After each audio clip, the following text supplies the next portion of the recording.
ᱵᱟᱭᱵᱮᱞᱮ ᱢᱮᱱᱟ ᱠᱤ ᱤᱧ ᱪᱷᱟᱰᱟ ᱮᱴᱟᱜ ᱤᱥᱣᱚᱨ ᱟᱞᱚ ᱠᱚ ᱛᱟᱦᱮᱱ ᱛᱟᱢ ᱢᱟ। ᱯᱟᱨ ᱱᱚᱣᱟ ᱠᱟᱛᱷᱟ ᱟᱸᱡᱚᱢ te ᱟᱹᱰᱤ ᱵᱮईमानी ᱟᱹᱭᱠᱟᱹᱜᱼᱟ। ᱱᱚᱝᱠᱟ ᱵᱩझᱷᱟᱹᱜᱼᱟ ᱟᱹᱰᱤ ᱵᱮईमानी ᱠᱟᱛᱷᱟ ᱠᱟᱱᱟ ᱱᱚᱣᱟ ᱫᱚ। पर नोआ को कथा एहब लहारे चलो मिदम डिस्क्लेमर बुन ᱧᱮᱞ काट लगे। इस चैनल का मकसद समाज में फैले अंधविश्वास, छुआछूत, कुरीतियों के प्रति लोगों को जागृत करना है तथा साइंटिफिक टेम्परामेंट को इनकरेज करना है ताकि समाज में तार्किक सोच और विचारधारा विकसित हो सके। हमारा मकसद किसी भी धर्म, जाति, पंथ, समुदाय का भावना आहत करना नहीं है।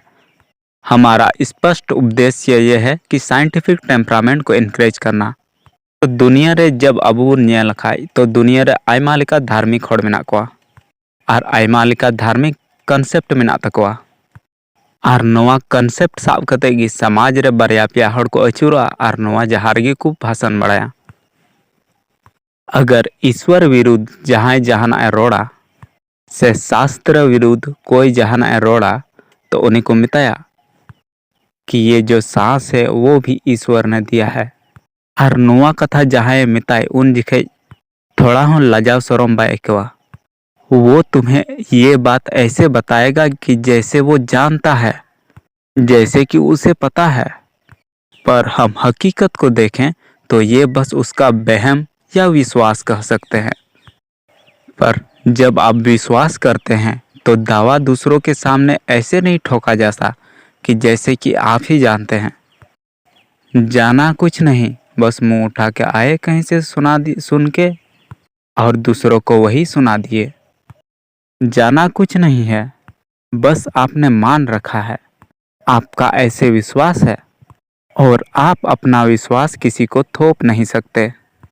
ईश्वर गॉड के बारे में दो चार बातें आप कह दो, आ जाते हैं दो तीन धुरंधर पाठ पढ़ाने कि सांस जो तुम्हारी चल रही है ये ईश्वर की कृपा है, उसी की वजह से चलती है। ये बताते ऐसे हैं जैसे कि उन्हें ये बात एकदम पता है। इन्हें ऐसे कहने में थोड़ा भी शर्म नहीं आती होगी। विश्वास करना और जानना दोनों में फर्क होता है। आप जब स्कूल जाते हैं तो स्कूल में आपको कुछ विज्ञान में कुछ पढ़ाया जाता है और सिर्फ पढ़ाया ही नहीं जाता। आप पढ़ के ऐसे नहीं कि मतलब हाँ आपको ज्ञान हो गया, आपको प्रैक्टिकल भी कराया जाता है कि आप इसको देखें, आप इसको प्रैक्टिकल करके देखें कि ये सच है कि नहीं है।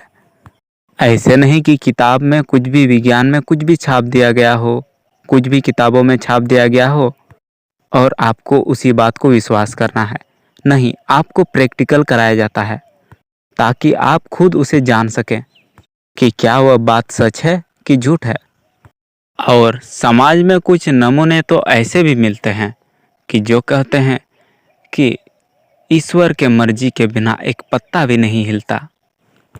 जिसको भी ऐसे गलतफहमी है वो आ जाओ, हम उसके सामने पेड़ हिला के दिखाएंगे। पत्ता क्या, पूरा पेड़ हिला के दिखाएंगे हम उसके सामने। और पेड़ के नीचे खड़ा रहना, फल गिरे सिर पे या जिस पर भी, अगर फल साइड में गिरा तो ठीक है, आपके सिर में गिरा तो ईश्वर की मर्जी। क्या बोलते हो? अगर किसी को ऐसे गलतफहमी है कि जिनको लगता है कि संसार में एक पत्ता भी नहीं हिलता ईश्वर के बिना, तो आ जाओ, हम पूरा झाड़ हिला के दिखाएंगे। सारा गलतफहमी हवा हवा में उड़ा देंगे। अपने गांव के किसी बच्चे को बोल के देखो कि ईश्वर के बिना एक पत्ता भी नहीं हिलता, ईश्वर के मर्जी के बिना एक पत्ता भी नहीं हिलता, वो तुमको पूरा पेड़ हिला के दिखाएगा। छोटा मोटा तो एक बच्चों से हार जाओगे, सारी गलतफहमी दूर हो जाएगी। ये कुछ लोग होते हैं जो समाज में घूमते रहते हैं या कहीं से सुन के आ जाते हैं, ऐसे बिना सर पूछ के बातें बोलते हैं। आप जरा गौर कीजिए कि अगर ईश्वर की मर्जी से सब कुछ होता है तो यहाँ जो हत्या होती है दुनिया में, जो क्राइम होता है दुनिया में, वो भी ईश्वर की मर्जी से होता है। किसी ने आपको लात मार दिया, वो भी ईश्वर की मर्जी से हुआ। दुनिया में जो लड़ाई झगड़ा होता है वो भी ईश्वर के मर्जी से होता है। आखिरकार आपका कंसेप्ट है कि सब कुछ ईश्वर की मर्जी से होता है उसके मर्जी के बिना एक पत्ता भी नहीं हिलता। तो दुनिया में जितना क्राइम होता है सब ईश्वर ही करवाता है। आपके साथ किसी दिन कुछ बुरा हुआ, वो भी ईश्वर की मर्जी ही था। यहाँ सब ईश्वर की मर्जी, तो इंसान का क्या कसूर है? जो ईश्वर कहता है कि सजा देंगे, दंड देंगे, सजा की बात करता है। जब मर्जी सब उसका होता उसी की मर्जी से है, तो फिर इंसान का इसमें क्या कसूर? आपने किसी का कुछ चुरा लिया तो ये भी ईश्वर की मर्जी होगी। आपने किसी का कुछ डाका डाल लिया, वो भी ईश्वर की मर्जी होगी। जरा सोच के देखो, अगर दुनिया में ईश्वर की मर्जी से साथ चलता सब कुछ, तो क्या ईश्वर चाहता कि कोई क्राइम करता, कोई किसी का रेप करता? मान लेते हैं किसी का कोई रेप कर रहा है किसी लड़की का, तो उस लड़का का 2 मिनट के लिए सांस ही रोक देता। लड़का रेप करता कि अपना सांस को बचाता?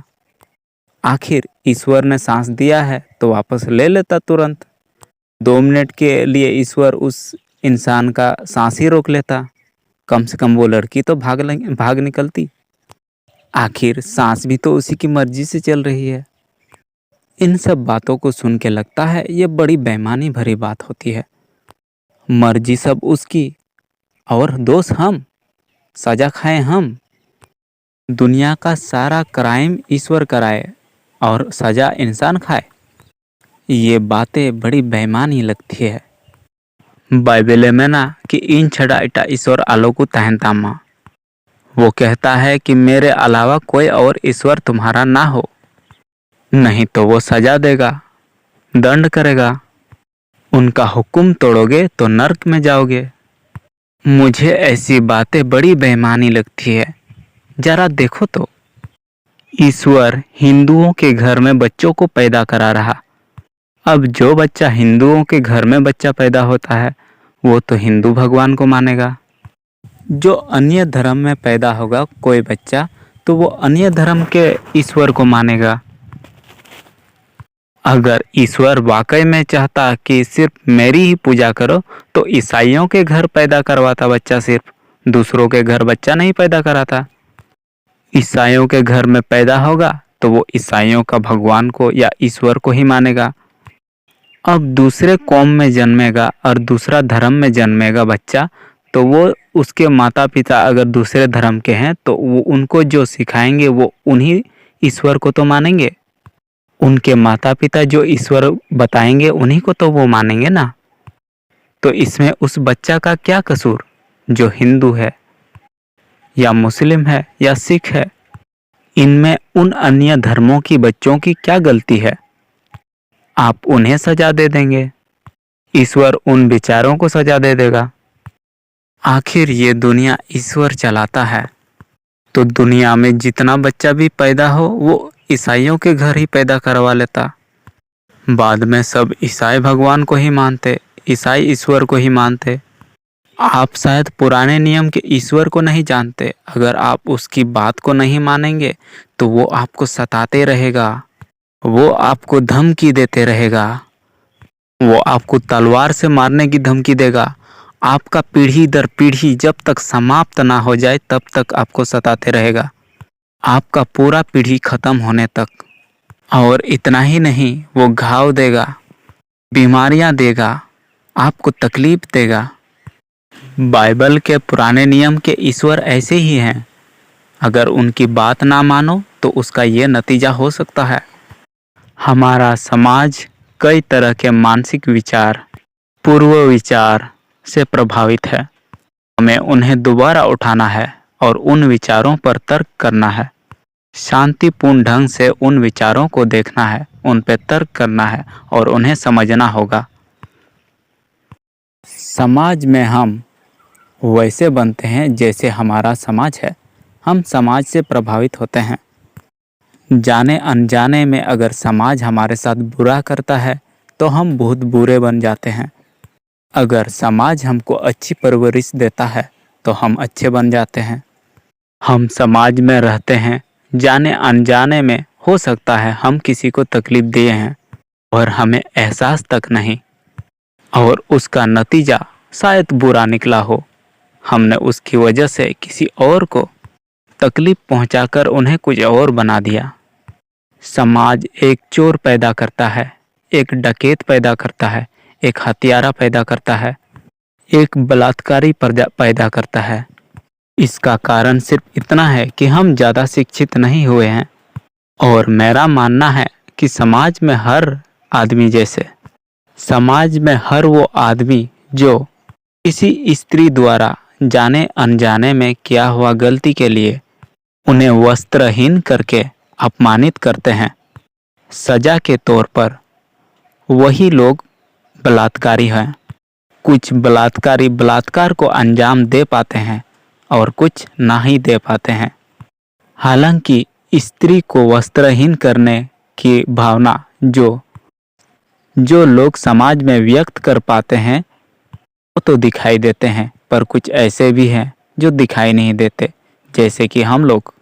हम सभी में इस तरह की भावनाएं उत्पन्न होती है, ऐसे विचार उत्पन्न होते हैं, पर हम प्रकट नहीं करते और हम उनसे ज़्यादा खतरनाक हैं। वो तो प्रकट करते हैं, वो तो दिखाई देते हैं, पर हम दिखाई नहीं देते।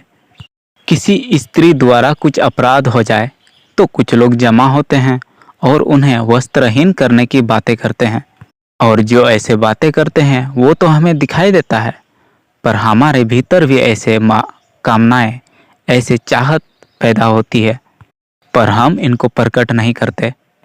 पर जो ऐसे प्रकट करते हैं वो तो दिखाई देते हैं, पर हम दिखाई नहीं देते। इसीलिए हम समाज में ऐसी घटनाएं होने देते हैं, इसीलिए हम उनसे भी ज़्यादा खतरनाक हैं। किसी अपराध के लिए समाज को सज़ा की अच्छी व्यवस्था होनी चाहिए, ताकि उस सज़ा से समाज में बुरे प्रभाव ना पड़े।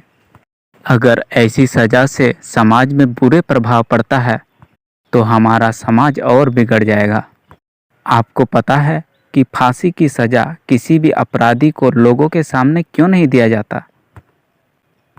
आप कभी पता करके आइए। एक मंदिर के सामने लिखा हुआ था कि अपना चप्पल की रक्षा स्वयं करें, पर लोग कहते हैं कि ईश्वर के मर्जी के बिना एक पत्ता भी नहीं हिलता। बड़ी अजीब बात है।